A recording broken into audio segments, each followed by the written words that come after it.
Hello दोस्तों, नमस्ते, प्रणाम। मैं हूं किरण पटेल, आप सभी का स्वागत करती हूं अपने यूट्यूब चैनल पर।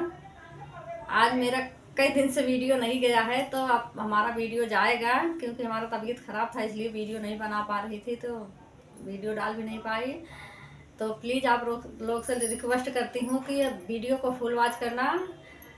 वॉच टाइम भी हमारा बहुत कम है, तो प्लीज़ आप लोग वॉच टाइम को पूरा करिए। ताले गाइले कुइया पताले गाइले डोरी, अधे पे डोरिया टूटल टूटल हे भाऊजी, अधे पे डोरिया टूटल।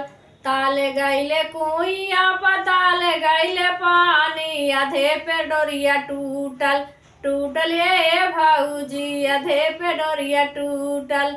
हमारे ससुर जी बड़े शानदारवा, उलट के सनवा मारे हे भाऊजी, उलट के सनवा मारे।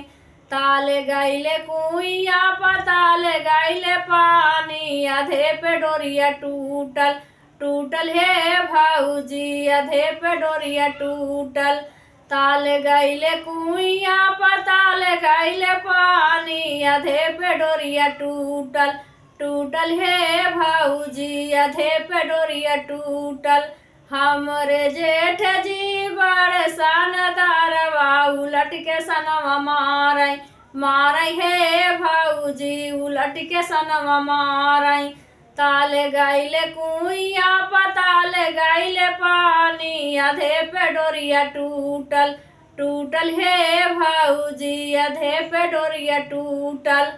हमारे देवार जी बड़े शानदारवा, उलट के सनवा मारे हे भाऊजी, उलट के सनवा मारे हे भाऊजी, उलट के सनवा मारे।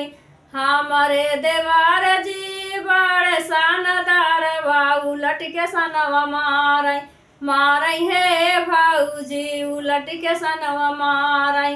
ताले गाइले कुइया पताले गाइले पानी, अधे पे डोरिया टूटल टूटल हे भाऊजी, अधे पे डोरिया टूटल।